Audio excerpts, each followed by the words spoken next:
शूर्पणखा राम का भय दिखा, खर को युद्ध के लिए उकसाना। शूर्पणखा को पुनः पृथ्वी पर पड़ी हुई देख अनर्थ के लिए आई हुई उस बहन से खर ने क्रोधपूर्वक स्पष्ट वाणी में फिर कहा, बहन, मैंने तुम्हारा प्रिय करने के लिए उस समय बहुत से शूरवीर एवं मांसाहारी राक्षसों को जाने की आज्ञा दे दी थी। अब फिर तुम किस लिए रो रही हो?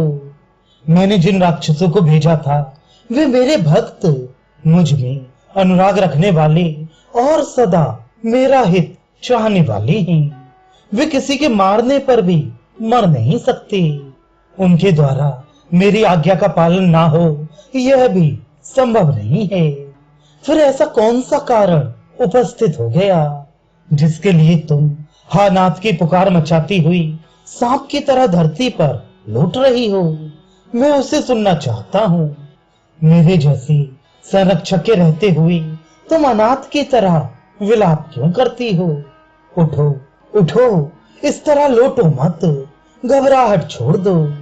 खर के इस प्रकार सांत्वना देने पर वह दुर्धर्ष राक्षसी अपने आंसू भरे नेत्रों को पहुंचकर भाई खर से इस प्रकार बोली, भैया, मैं इस समय फिर तुम्हारे पास क्यों आई हूँ यह बताती हूँ। सुनो, मेरे नाक कान कट गए और मैं खून की धारा से नहा उठी।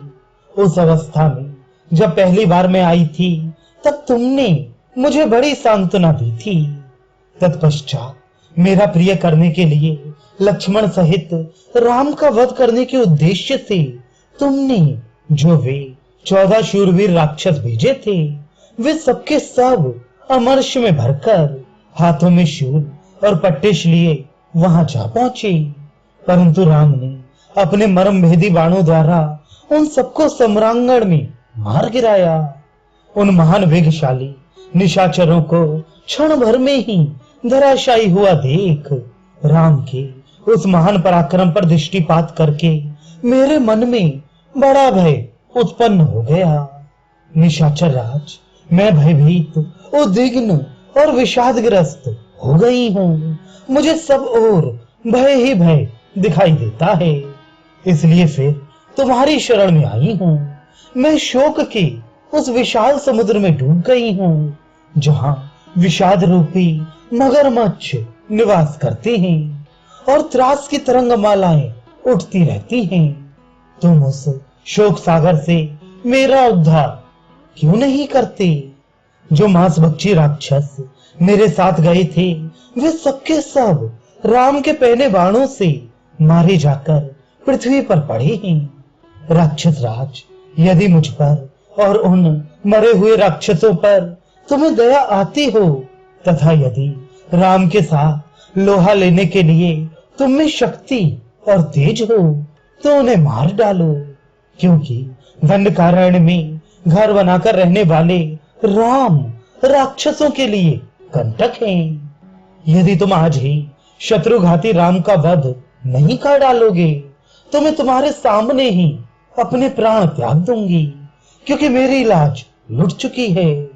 मैं बुद्धि से बारंबार सोचकर देखती हूँ कि तुम महासमर में सबल होकर भी राम के सामने युद्ध में नहीं ठहर सकोगे।